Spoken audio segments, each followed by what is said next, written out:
Assalamualaikum warahmatullahi wabarakatuh. Bertemu lagi dengan saya Mailani pada mata pelajaran dasar program keahlian. Nah, untuk kali ini kita akan membahas tentang gambar teknik elektronika. Sebelumnya, ada yang pernah tahu belum apa itu gambar teknik elektronika? Nah, untuk gambar teknik elektronika ini sendiri yaitu teknik-teknik menggambar dalam elektronika seperti nantinya kita akan menggambar single line diagram, wiring diagram. Namun sebelum itu, kita harus paham dulu nih, bagaimana sih gambar teknik elektronika diawali.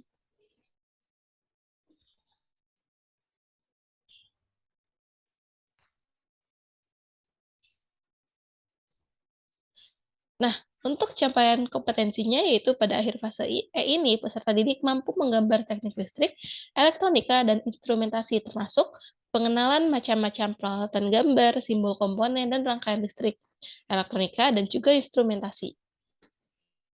Tujuan pembelajarannya, peserta didik mampu menentukan macam-macam peralatan yang akan digunakan dalam menggambar teknik elektronika dan mampu memahami tata cara pembuatan etiket pada gambar. Nah, untuk alat bahannya sendiri, di sini untuk menggambar teknik elektronika ini, kita membutuhkan kertas putih dan juga kertas kalkir. Selain itu juga kita membutuhkan pensil dan juga pena. Nah, untuk kertas putih itu biasanya yang digunakan pada dasarnya yaitu kertas A3, sama seperti kertas kalkir juga. Nah, untuk pena yang digunakan, pena biasanya disebut dengan drawing pen, dan juga untuk pensilnya yaitu pensil mekanik. Kemudian, selain pensil dan juga pena dan kertas putih, kita juga membutuhkan jangka, di mana jangka ini berfungsi untuk menentukan sudut dan juga fungsi-fungsi lainnya.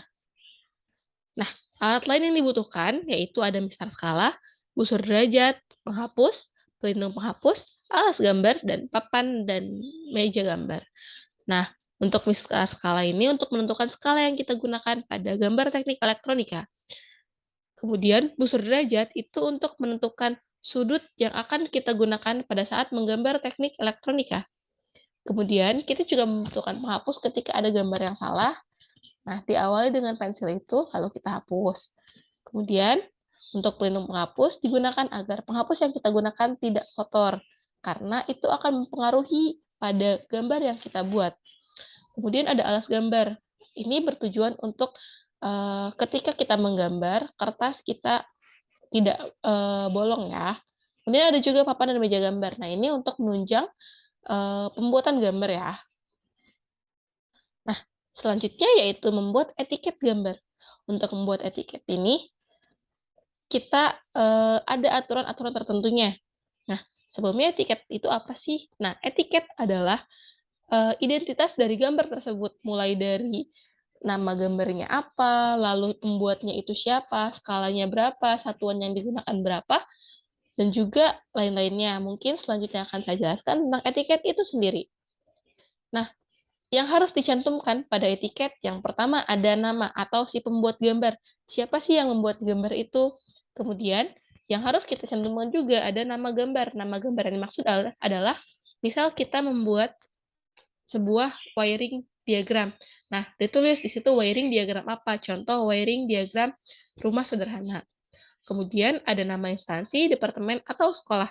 Nah, untuk nama instansi ini, eh, kita ini membuatnya di mana dan kita berstatus sekolah di mana atau mungkin kita kuliah di mana. Contoh kita sekarang ada di SMK 1 Cilegon. Nah, maka yang dicantumkan adalah SMK Negeri 1 Cilegon. Kemudian ada nomor gambar. Nah, itu gambar keberapa sih yang kita buat? Selanjutnya juga ada tanggal gambar dibuat atau selesainya gambar. Itu juga perlu dicantumkan. Kemudian ada juga tanggal diperiksanya gambar dan nama yang memeriksa. Siapa sih yang memeriksa gambar itu juga perlu ya, teman-teman. Selanjutnya, ukuran kertas gambar yang dipakai itu ukuran apa? Karena nanti akan menentukan nih, gambar ini digunakannya kertasnya ukuran apa? A4, A3, A2, A1, atau A0, atau mungkin bisa B1, B2, B3. Nah, kemudian ada juga skala gambar, di mana skala ini adalah perbandingan antara ukuran yang ada di kertas dengan ukuran aslinya bentuk. Contoh, kita membuat sebuah gambar instalasi listrik rumah tangga. Nah, pasti dong kita membuat gambar rumahnya atau letak-letak peletakannya di mana. Dan tidak mungkin kita mencantumkan ukuran aslinya karena itu akan sangat besar. Maka dari itu diperlukannya skala gambar ini. Kemudian ada proyeksi yang dipakai pada gambar tersebut. Nah, biasanya proyeksi ini ada dua, ada proyeksi Eropa dan juga proyeksi Amerika. Mungkin akan dijelaskan pada pertemuan selanjutnya ya. Ada juga satuan ukuran digunakan. Biasanya satuan yang paling sering digunakan adalah milimeter dan juga sentimeter. Namun, yang paling sering yaitu satuan yang digunakan adalah milimeter. Kemudian, selanjutnya juga ada berbagai data yang diperlukan untuk kelengkapan gambar. Nah, ini contohnya ya. Nah, untuk pada ukuran 15 dan juga 30 mm ini, itu ada proyeksi. Nah, proyeksi yang digunakan ini adalah proyeksi Eropa. Kemudian ada skala gambar, satuan gambar, tanggal, digambar, kelas, dan diperiksa. Nah, ini di sini juga ada ukuran-ukuran